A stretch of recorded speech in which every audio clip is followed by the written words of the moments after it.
Desde tiempo inmemorial, los sabios de la humanidad teorizaron sobre las posibles formas de la Tierra. Plana y circular, donde superado el horizonte te despeñaba sin remedio, o redonda y situada en el centro del universo. En el siglo IV a.C., el filósofo griego Aristóteles afirmó que nuestro planeta era una esfera, y 2 siglos después, otro científico griego, Erastótenes, hizo un cálculo aproximado del perímetro de la Tierra. Pero nadie había viajado alrededor del mundo para demostrar esas teorías.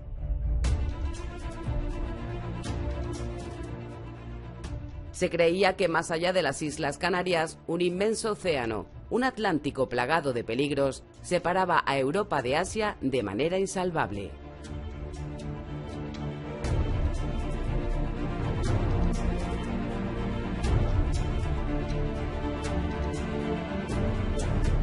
La ruta de la seda, que unía comercialmente Asia con Europa, fue durante siglos el camino más transitado entre los 2 continentes. Sin embargo, la presión del Imperio Otomano sobre el este de Europa hizo de aquel trayecto un peligroso viaje, liquidando así un próspero negocio para los mercaderes europeos.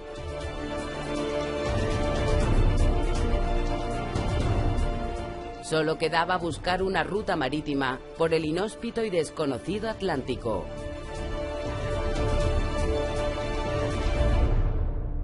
Navegando hacia las Indias.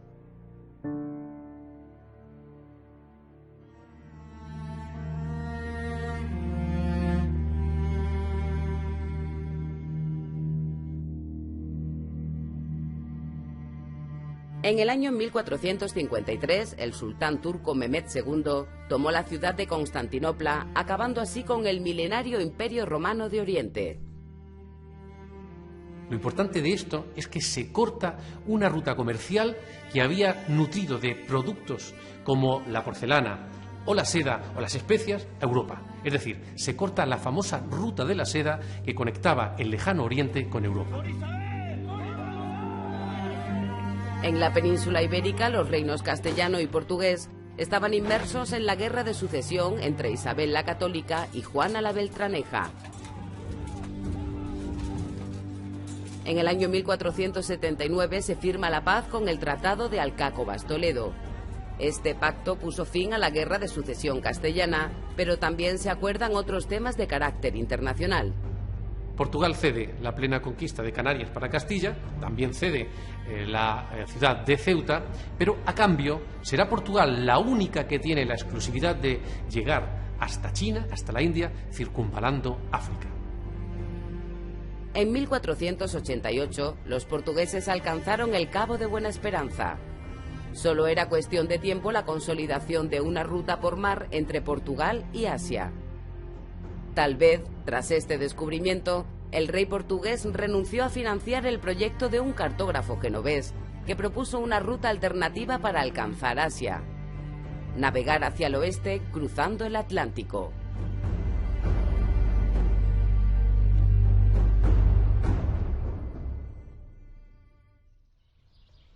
En el mes de abril de 1486, Cristóbal Colón pasó varios días en el monasterio de Guadalupe, lugar al que volvería en 3 ocasiones más. Iba camino de la corte castellana en busca del apoyo que no había recibido en Portugal.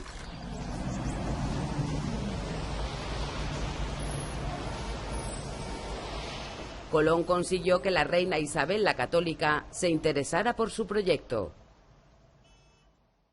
El año de 1492 será un punto de inflexión en el devenir de los acontecimientos, y la historiografía actual lo considera el fin de la Edad Media y el comienzo de la Edad Moderna. Se produce la unificación religioso-cultural con la expulsión de los judíos. También se produce la publicación de la primera gramática castellana de Elio Antonio de Nebrija. Y también en 1492, el 2 de enero, se produce la conquista del último reino musulmán de la península, con la conquista de Granada. Los reyes católicos, libres de la empresa militar de reconquista y dispuestos a competir con la ruta que Portugal estaba explorando por el sur de África, aceptaron financiar la aventura oceánica de Cristóbal Colón. La noticia de tan fantástica aventura llegó pronto a tierras extremeñas.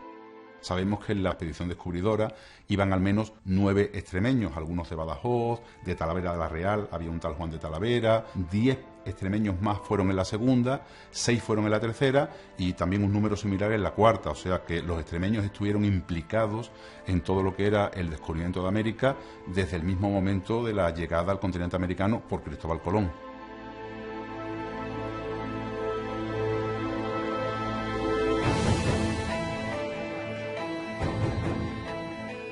Esos extremeños formaron parte de la tripulación compuesta por 90 hombres. El primer viaje partió de Palos de la Frontera el 3 de agosto de 1492, con las carabelas Pinta y Niña y con la nao Santa María. Aquellos hombres se aventuraron hacia lo desconocido, pues los datos que Colón manejaba sobre la Tierra eran erróneos.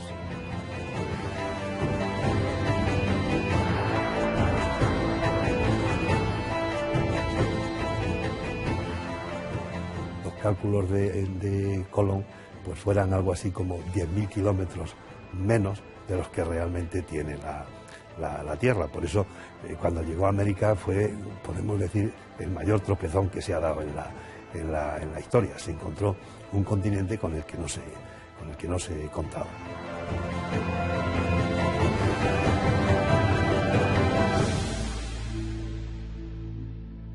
La idea de Colón parece que la forma de la Tierra, según él, era una especie de cono, en donde la zona tropical estaría justamente en la base y en la cima, pues algo así como el paraíso. Colón pretendía llegar hasta Japón, pensando que este territorio era parte de la India. Estando la tripulación al borde del amotinamiento, el 12 de octubre de 1492, desembarcaron en una pequeña isla a la que llamaron San Salvador. Durante un tiempo recorrieron las costas de Cuba, de Haití y de la República Dominicana. A esta isla la bautizaron como la Española. La idea de Colón es llegar a la India. De ahí que los nativos de América le llamemos comúnmente indios, porque en un principio se pensaba que se había llegado a la India. El primer encuentro entre las dos civilizaciones fue amistoso y de colaboración mutua. Lo que vamos a encontrar es un territorio donde se encuentra a nivel de cacicazgo, no existen estados como tales, que está, podemos decir, en una situación casi de la edad de piedra aproximadamente cuando llegan los españoles.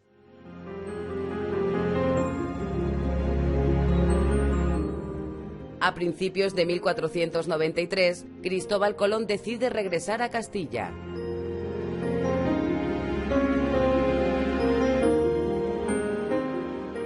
Durante la travesía, el barco de Colón sufrió los embates de una peligrosa tempestad. Asustados, los tripulantes de la Niña hicieron el voto colombino, una promesa religiosa que consistía en peregrinar al monasterio de Guadalupe y a otros lugares santos si salían vivos de aquella situación.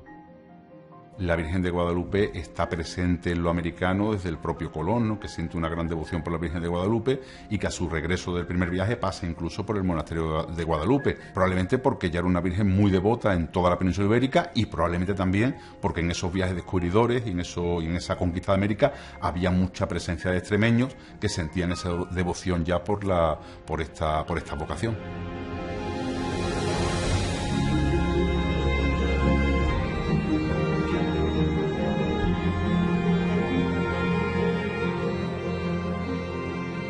Además de pasar en 1493 a cumplir con su promesa y dar gracias a la Virgen por haber sobrevivido a la terrible tempestad, volvió una vez más en 1496, cuando regresaba de su segundo viaje a las Indias. En aquella ocasión le acompañaban dos nativos, Cristóbal y Pedro, que fueron bautizados en la pila que hoy se encuentra en la fuente de la Plaza de Santa María.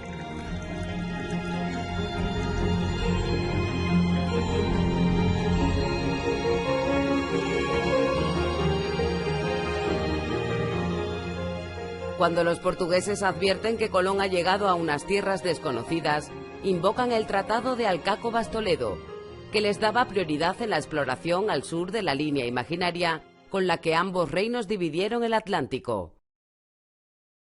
Se llega a un nuevo acuerdo y Portugal tendrá exclusividad sobre las tierras que se descubran a 100 millas del archipiélago de Cabo Verde. Pero ahí solo hay agua. Evidentemente se está haciendo un reparto de un territorio absolutamente desconocido, una terra incógnita que aparece en la cartografía de la época. Por lo tanto, exige una revisión de ese documento y esa revisión se produce en 1494 en el llamado Tratado de Tordesillas. Lo único que se hace es que se amplía de 100 millas hasta 370 millas. Esa ampliación, hecha con total desconocimiento del territorio, permitiría que en un futuro Portugal disponga de una gran extensión geográfica a la que llamarán Brasil.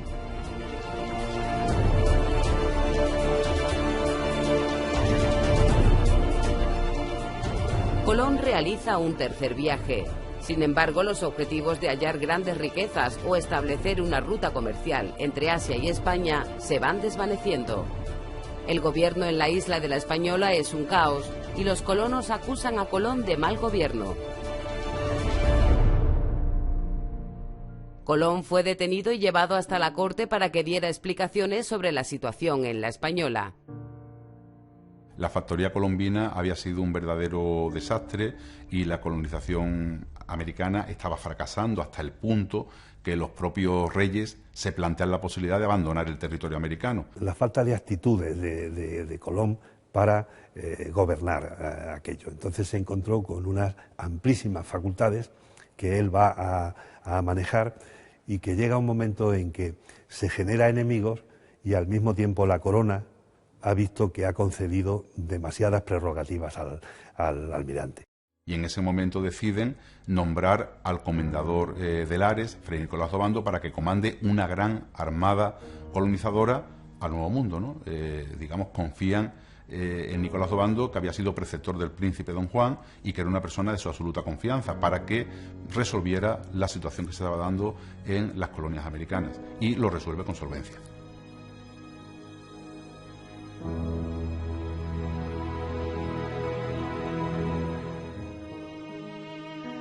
Nicolás de Obando era hijo del capitán Diego de Cáceres, Fernández y Obando. A pesar de residir la familia en Cáceres, Nicolás de Obando va a nacer en Brozas, el pueblo de su madre, en el año 1451. En aquella época posiblemente en casa de las madres se trataba mucho mejor que en casa de las suegras y por lo tanto ella decide venir a dar a luz aquí a su palacio, al palacio donde estaba su familia, que se encuentra en la localidad, que es el Palacio de los Flores.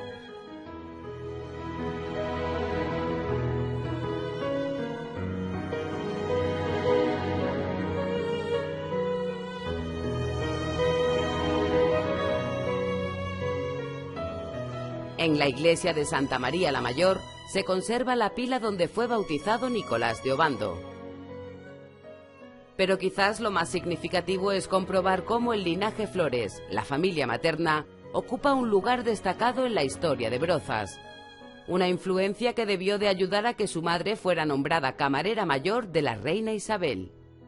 La fidelidad que muestra la familia Obando a los reyes y a la corona le va a convertir en el linaje fundamental de Cáceres y de gran parte de Extremadura desde finales del siglo XV y posiblemente durante todo el siglo XVI, lo que se demuestra en la cantidad de edificios notables, palacios, conventos, ermitas, iglesias, en los que interviene la familia Obando con posesiones de grandes territorios.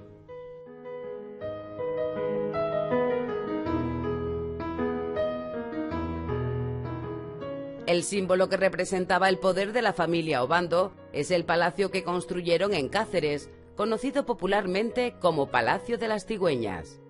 Es un edificio equilibrado del que destaca su torre, mucho más elevada que las del resto del conjunto monumental, debido a que cuando la reina Isabel la Católica mandó desmochar las torres cacereñas, hizo una excepción con esta que entonces se estaba construyendo. Era el privilegio que la reina le otorgaba a su fiel capitán Diego de Obando, que siempre luchó por los intereses de los reyes católicos y al que también nombró miembro de su Real Consejo. Esta estrecha relación con la corona facilita que Nicolás de Obando inicie desde muy joven una meteórica carrera política.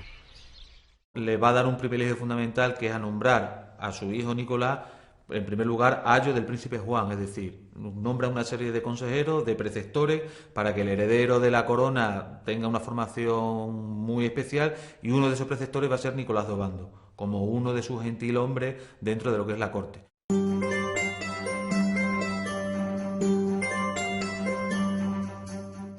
Obando también ingresó muy joven en la Orden de Alcántara y desde 1495 ostentaba el prestigioso cargo de comendador de Lares.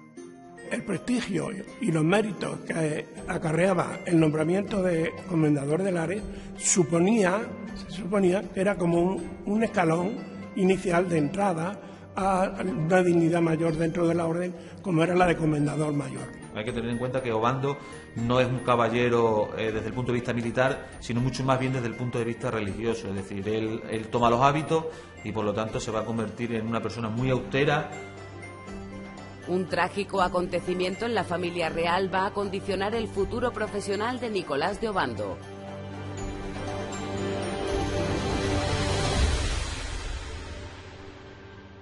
Cuando Isabel la Católica viene de las bodas de su hija, bodas regias, en este caso de Valencia de Alcántara, se hospeda en el convento de San Antonio de Padua y aquí es donde recibe la fatídica noticia de la muerte de su hijo, el príncipe de Asturias, don Juan, el día 12 de octubre del año 1497. En ese momento los reyes estaban planeando hacerse con el control de las órdenes militares. Por ello necesitaban tener información de las propiedades de la Orden de Alcántara. Será Obando, a quien tras la muerte del príncipe Juan nada le ata en la corte, el encargado de realizar este delicado trabajo como visitador general. Nicolás de Obando se convierte en uno de los visitadores más firmes y más duros de toda la Orden de Alcántara, porque tiene continuos enfrentamientos en esas visitas a los diferentes municipios con órdenes religiosas, como por ejemplo los franciscanos. Hace una descripción muy clara de cómo se encuentran las obras de todas las iglesias, de las necesidades que tiene la orden, y evidentemente eso le genera un gran prestigio dentro de lo que es la orden militar.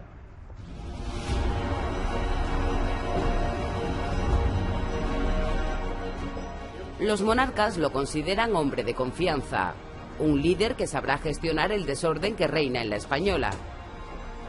En 1501, Nicolás de Obando es nombrado gobernador de las Indias y se le encarga la organización de una gran flota, compuesta por 32 navíos, 5 naos y 27 carabelas. Nunca hasta entonces se había concebido una armada de tales dimensiones con destino a las Indias.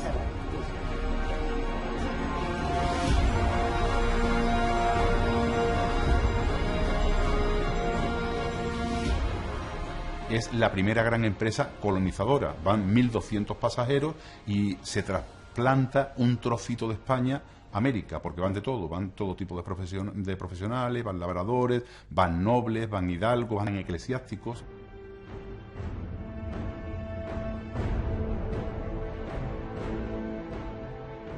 La corona cambió su estrategia y abrió la puerta a la financiación privada de expediciones.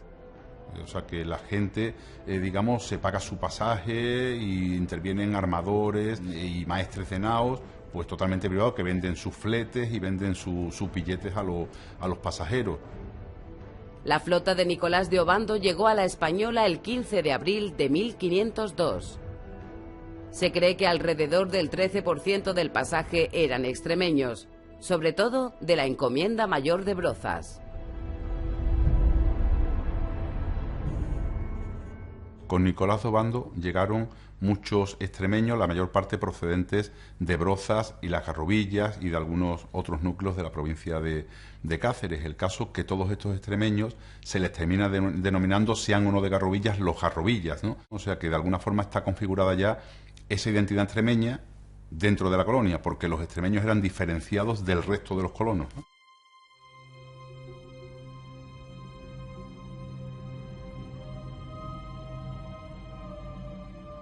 Los Garrobillas llevaron consigo sus costumbres y tradiciones populares y trasladaron con ellos la devoción a la Virgen de Altagracia, patrona de Garrobillas de Alconétar. En la actualidad da nombre a una de las provincias de la República Dominicana y el 21 de enero es fiesta nacional en honor a la Virgen de Altagracia.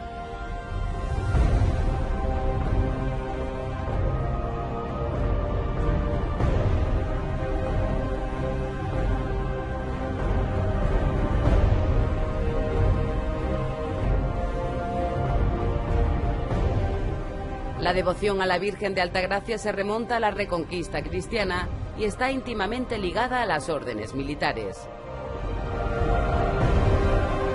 Algunos investigadores sospechan que en el interior de la imagen que hoy preside el altar mayor se conserva la talla de la Virgen románica original del siglo XIII.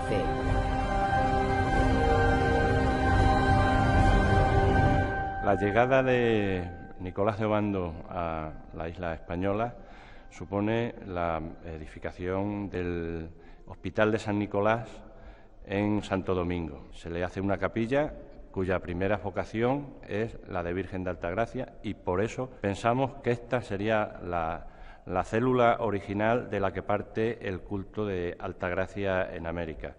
A continuación, en 1506, los hermanos Trejo vienen a España y a su vuelta llevan el célebre cuadro de Higüey, posiblemente encargado ya porque la devoción estaba asentada ya en la isla y se construye lo que sería posiblemente el primer templo de la América española y la primera vocación sería Altagracia.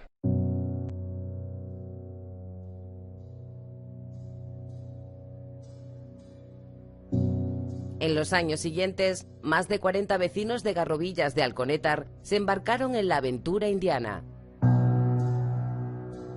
Hay un colectivo de personas que se denominan los Garrovillas, que son personas muy afines a Nicolás de Obando y que él les promociona y que se ayudan entre ellos. En unos casos se les ve positivamente como personas que son capaces de lograr todo lo que se proponen y en otros se les considera negativamente, siendo un modelo como de mafia o de influencias. La fortaleza de Ozama fue la primera construcción que mandó levantar Nicolás de Obando en la Española. El nuevo gobernador hizo un trabajo excepcional para que aquella aventura colonial no fracasara. Fray Bartolomé de las Casas, que había llegado con la flota de Obando, describía así al extremeño en su Historia de las Indias. Era mediano de cuerpo y la barba muy rubia. Tenía grande autoridad, amigo de justicia. Este caballero era varón prudentísimo y digno de gobernar mucha gente, pero no indios, porque con su gobernación inestimables daños les hizo. El comendador extremeño dirigió campañas militares para doblegar a los indios que se habían rebelado contra los abusos de los españoles. Anacaona, líder de los nativos, cayó en una trampa organizada por Obando que ordenó su ejecución en el año 1503. El gobernador cambió su política hacia los nativos cuando supo de la voluntad de la reina. Isabel dejó en su testamento, documento que se custodió en el Real Monasterio de Guadalupe hasta el siglo XVII, la prohibición de esclavizar a los nativos. ¿Por qué se protege al indígena? Primero, porque es un súbdito de la corona castellana, pero además por un elemento importante, y es que se le otorga alma. Y al otorgársele alma es un ser humano susceptible de ser evangelizado. En 1505 deja de repartir indios y empieza a repartir indios en régimen de encomienda, porque él conocía perfectamente la institución, porque era encomendero mayor de la Orden de Alcántara y él conocía perfectamente la encomienda aquí en Extremadura. Y entonces introduce la institución en América. En esa labor organizadora tuvieron gran protagonismo los frailes franciscanos del convento de San Antonio de Padua, con los que Nicolás de Obando mantuvo una relación epistolar.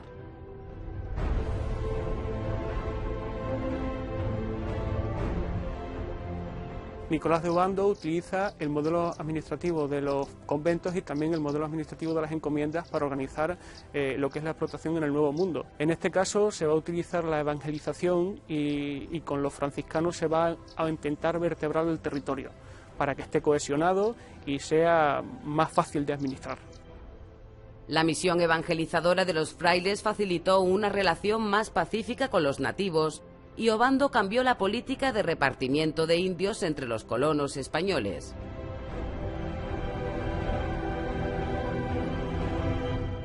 La diferencia entre un repartimiento y una encomienda en régimen de repartimiento estaba clara. El repartimiento era un simple reparto de indios sin ningún contenido jurídico. En cambio, la encomienda significaba un reparto de indios a cambio de una contraprestación. Se suponía que el español recibía unos indios y a cambio el indio recibía una educación en valores cristianos y unas atenciones.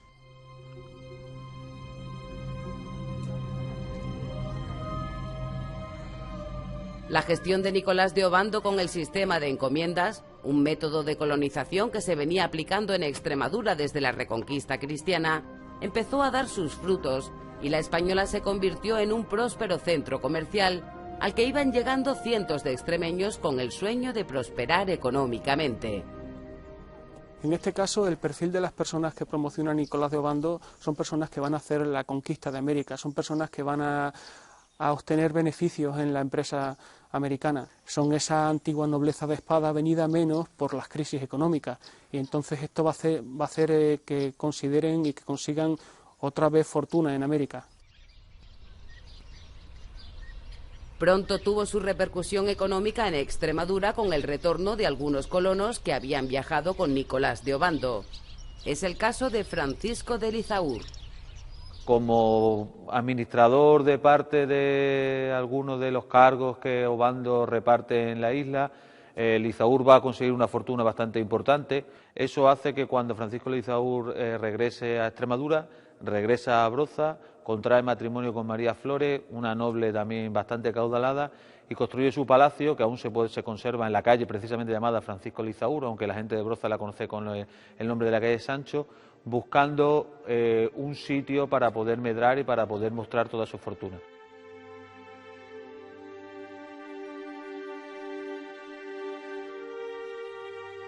Otro testimonio del poder económico y social que alcanza Francisco de Lizaur es la tumba que mandó construir en el interior de la iglesia parroquial de Brozas.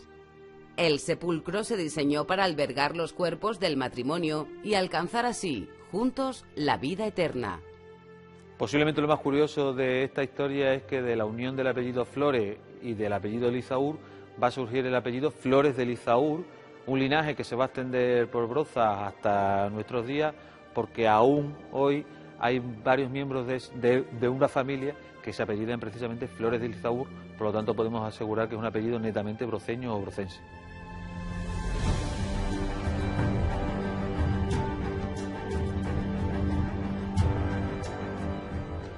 En el año 1509, Nicolás de Obando regresa a España, consciente de que su vida se acaba. Aunque su intención es volver a ocupar sus cargos en la Orden de Alcántara, ha de permanecer en Sevilla por encargo del rey Fernando. Allí escribe su testamento con la voluntad de ser enterrado en el conventual de San Benito, que se estaba construyendo para ser la gran obra que simbolizara el poder de la Orden alcantarina.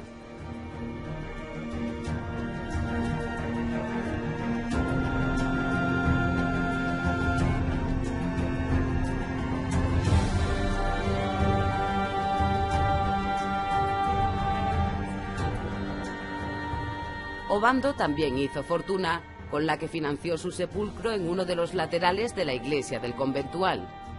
Cuando le alcanza la muerte, el 29 de mayo de 1511, las obras del sepulcro y las del conventual no han concluido, así que se decide que su cuerpo descanse temporalmente en la iglesia de Santa María de Almocóvar, que en aquel momento era el centro religioso de la Orden de Alcántara.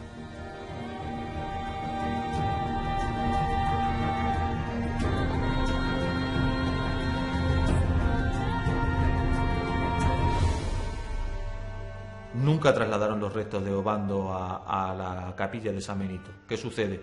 Que en el siglo XX, a mediados del siglo XX, el conde de Canillero hace una visita a Santa María de Almocóvar buscando los restos de Obando, encuentra una tumba en la que supuestamente están esos restos y los señala. Y a finales de los años 80, a principios de los años 90, se hace un traslado oficial de esos restos desde Santa María de Almocóvar hasta la iglesia del convento de San Benito. Allí colocan una lápida que hoy puede observarse y en el que supuestamente se conservan los restos de Nicolás de Obando, pero evidentemente sin ningún tipo de tesis científica que lo pueda corroborar.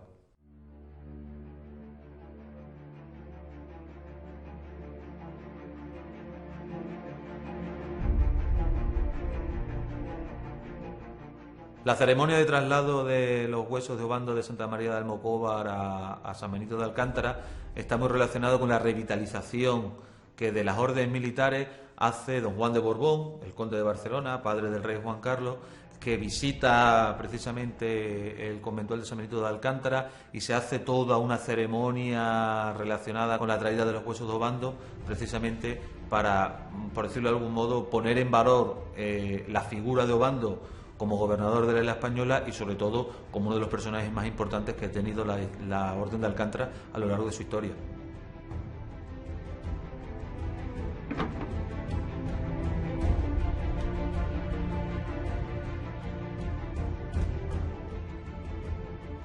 El periodo colonizador dirigido por Nicolás de Obando en la actual República Dominicana supuso un antes y un después en la consolidación de la presencia española al otro lado del océano. Atrás quedaba la fracasada factoría iniciada por Colón, comenzando con Obando una nueva etapa que sentaba las bases para la futura conquista del inmenso continente que estaba por descubrir.